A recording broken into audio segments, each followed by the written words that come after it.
review itong MGG 50 Plus 2025 edition model. Ayan, so currently naka-on yung QD link natin. Ayan, kailangan mamahaling ko card. Joke. Ayan, so ayan, naka-QD link siya. Tapos currently nandito tayo sa TPLX. Ang speed natin ay ayan, 100 kph. Nakaka 2,500 na tayo sa odometer.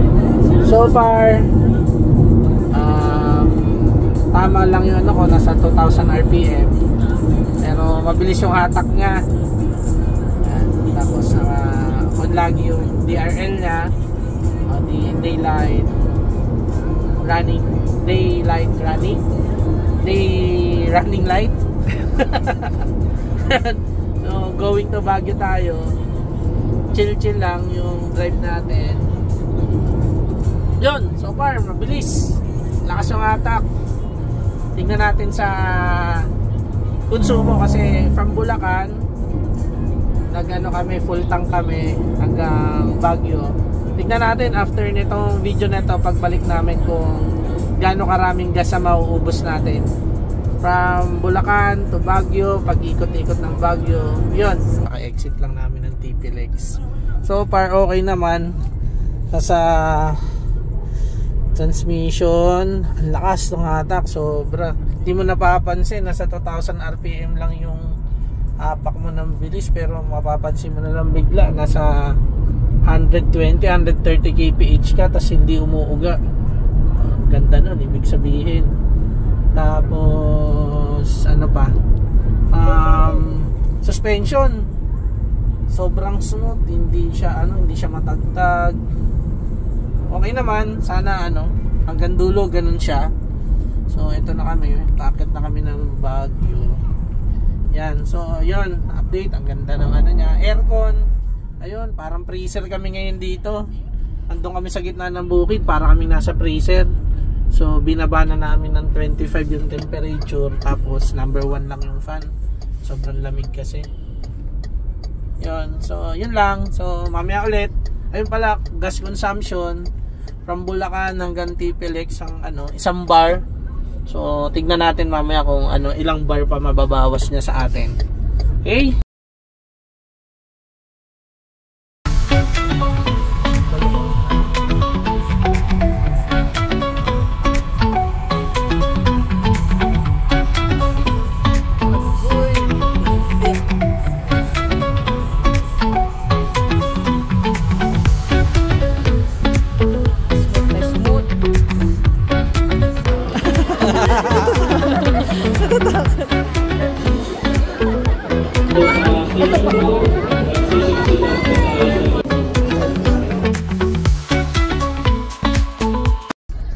So update, di na kami nakapag-update kagabi pagdating sa Baguio.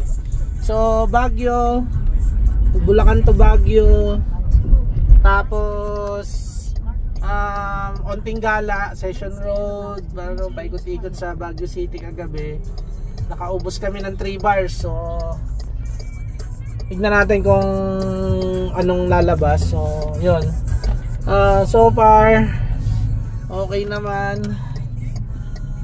Panis na panis yung tarik ng Baguio. Okay naman siya. Yun nga lang, sobrang dilim. Medyo mahina yung ilaw niya pag sobrang dilim. Parang hindi niya makita yung hindi niya makita yung kalsada. So far, kung naka-high beam naman, kaya naman. Ayun, mukhang okay naman yung consumption niya. Ilang guhit to, kung mga 10 na guhit, mga 15 liters siguro, ganon. Baguio na. So balikan namin kayo after nung tour namin ngayong araw.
tayo. Nakababa na tayo actually ng Baguio. Tenon Road tayo dumaan. Medyo okay naman, walang traffic. Ayos na rin yung Tenon Road. Ganda. Tapos yung mga tarik-tarik papunta ng Tenon Road dyan sa Camp 8. Medyo binibasican lang na itong MGG 50 Plus natin. So far so good, okay naman siya. So nakababa na kami ng Baguio, pabalik na kami ng Bulacan. Meron na lang kaming 3 bars. Sana makalusot. Pero baka hindi ko na isugal, magkakarga na ako somewhere dyan paglabas ng highway. May makita tayo, mag-top up lang tayo onte. Pero yun, overall naman packet ng Baguio, makaka 3 bars kayo. So around 15 km, 15 liters, 15-16 liters base sa computation ko. Okay, so yun, mamaya magsasagot tayo ng mga frequently asked questions. Para dun sa mga nagdadalawang isip, katulad ko dati, nagdadalawang isip kami bumili kasi nga ayun, China brand. Then ayun, ang nagpa-decide lang sa akin ito kasi meron pa naman kami isa pang sasakyan just in case masira ito agad. Meron pa kami secondary car. Ayun, ngayon medyo secondary car na lang yun, panghatid-hatid na lang sa anak ko or pag may meeting ako sa Manila. Kasi pag city driving to, medyo kita nyo naman, nasa almost 3,000 na yung tinatakbo ko in sakto 1 month. So lagi ko siyang gamit talaga for daily. Tapos yun nga, pag meeting ko kasi sa Manila, ayun, medyo mabigat siya. Hindi siya yung hindi siya yung medyo pricey siya, medyo matakaw siya kumain. Parang para ka lang rin nagda-drive ng sedan ng traffic, ganun. 8 to 10 kilometers per liter. So ayan, medyo masakit. Ang tangke niya kasi almost 60 liters eh. So yung isang full tank ko neto 1 week talaga siya pag daily driving siya. Bulacan, San Jose del Monte, Bulacan to Mandaluyong, paikot-ikot na Manila, Makati, ganyan, Mandaluyong. Yan, nandiyan kasi yung usual na ruta ng trabaho ko. So yun, maya kami, tatesting natin mamaya yung cruise control. Tapos pag naka cruise control tayo, mag frequently asked question.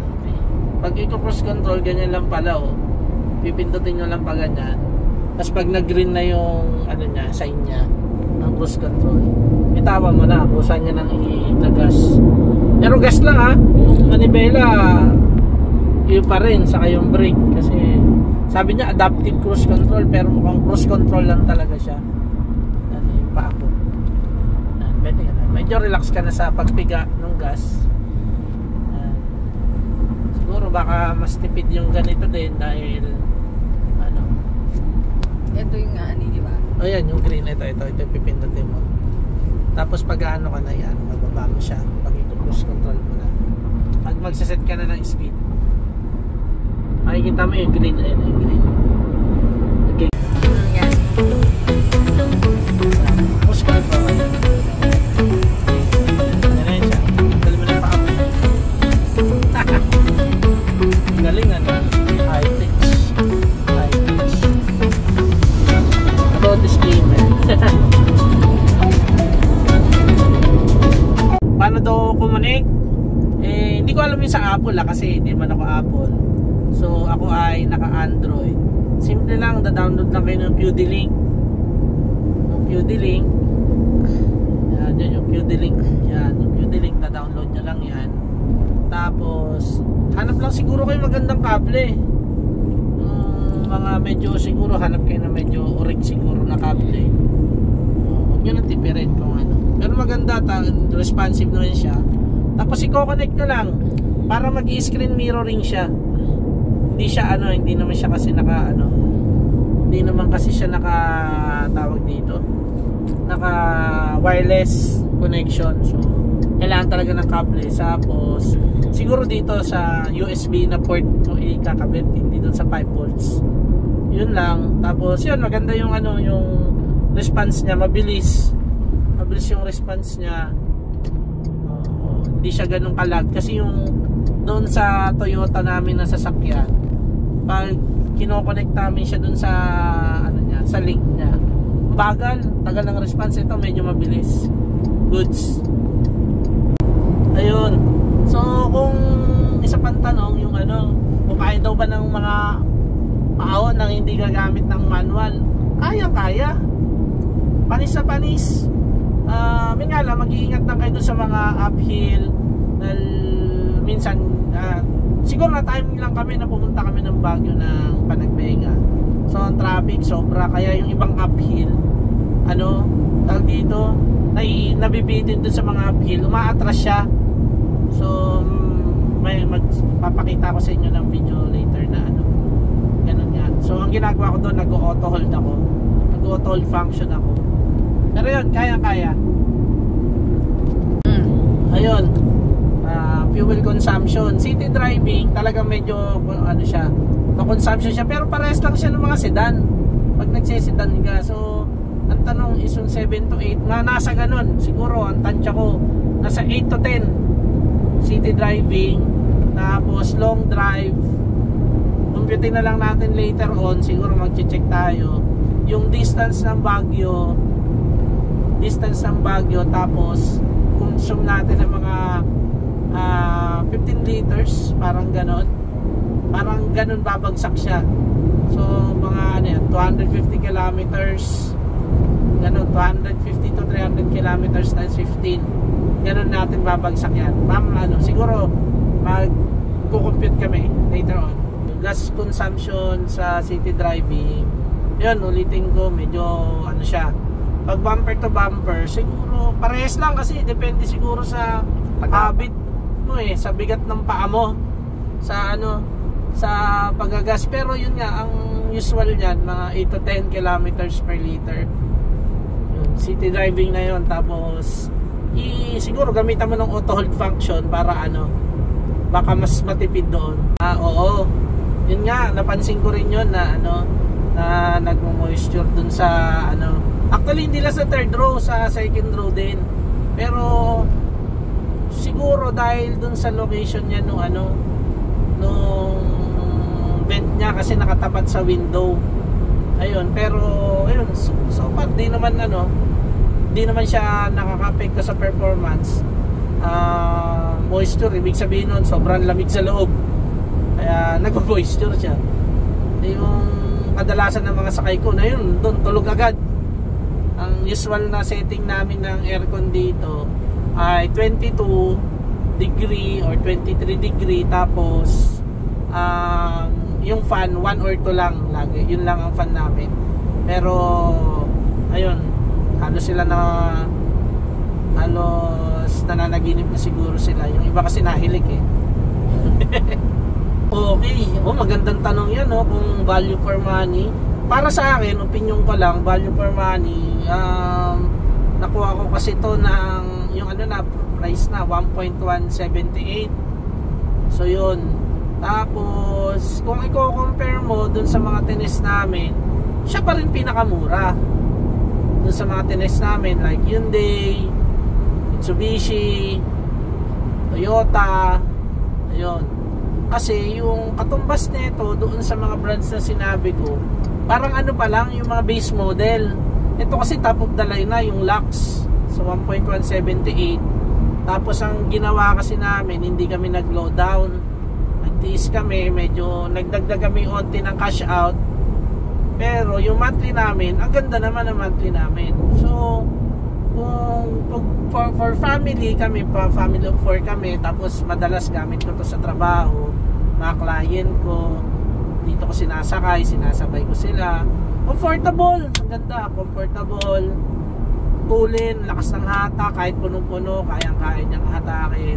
Yung ano niya, ito yung finish niya, interior finish niya, leather, ganda ng dashboard, ang daming, kung nagmamaneho ko na kasi medyo nagiging ano na rin sa'yo yung storage, kasi ang kalat, ang dami kong bata dun sa likod. Ayun, so far, so storage, interior, smooth yung ride, value for money, pasok. Yun nga lang, kung first timer ka at medyo may agam-agam ka, much better, lahat naman tayo nangangapa pa, much better kung meron kang second car, kung may second car ka, okay lang kasi baka may alternative just in case mag-breakdown, wala namang nakakaalam nun. Pero kung wala pa, tingin ko okay din naman. So far nakaka 3,000 kilometers na ako in 1 month. Wala naman akong na-encounter. Maganda pa rin naman yung ibang issues na sinasabi nila, tire pressure monitoring, na-experience ko siya pero kusa siyang nawala sa akin ayun. Tapos yung may mga lagotok doon sa tangke, parang normal naman siya, parang doon siya sa sa caliper, para sa gulong, pero tignan natin, obserbahan pa natin. Pero so far so good, ang ganda. Lahat ng nakikisabay dito masaya. So isipin ko muna itong mga pros sa value ng pera mo na binayad. Naka premium yung premium yung quality mo. Kita nyo naman smooth lang yung biyahe namin. Minsan nga habang nagsasalita kami, hindi mo napapansin nasa 130 kilometers na. So yun, pros yun, malakas yung hatak, malamig yung aircon, ganda ng spacious, hindi kayo cramp. Mapapansin nyo yan pag nag-testing kayo ng ibang brands, medyo masikip. Mataas yung niya, saktong-sakto yung height niya. Hindi ka sasayad sa mga humps. Isa yun sa mga namin consideration namin. Dapat hindi ka sasayad sa humps. Dahil nandito kami sa mga subdivision nakatira, ang daming humps sa mga subdivision. So yun. Ano pang mga pros niya? Gas siguro. Hindi na kasi value ngayon yung gas and diesel dahil pares na lang ang presyo. So gas siya 95 octane. Pero nung nilabas ko to sa kasa, sabi sa akin kahit regular unleaded lang, pero naka-specify kasi na 95 octane. So doon tayo sa 95 octane. Doon tayo sa 95 octane mag-rely. So ano pa,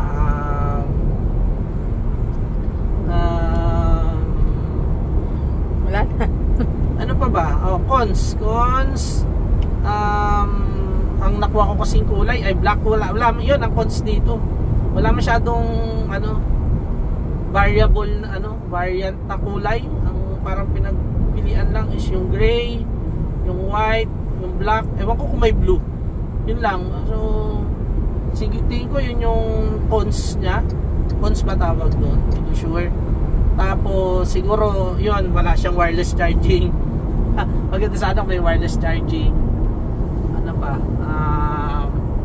Maganda sana kung may 360 camera. Yun pala, maganda. Pros neto yung reverse parking. Ang ganda ng camera niya. Saka medyo accurate yung niya, yung sensor niya. Para sa iba, hindi mapapansin nyo, hindi accurate. Ano pa ba? Lakas ng sounds. Pros. Cons. Wala akong masyadong makitang cons pa dahil di ko pa naman na-experience na siguro later on na lang yun. Siguro ang cons na ito hanap kayo ng magandang kasa na maanuhan, kasi hindi ata lahat ng dealership nila may kasa. Ayun. Saka cons, hindi maganda yung tint. Ang init sa loob. Siguro yun, pag may pera kami siguro bibilan natin ng tint na medyo maganda. Hindi maganda yung tint niya tagos-tagos talaga yung init. Ewan ko kung anong brand yung kinabit nila dito.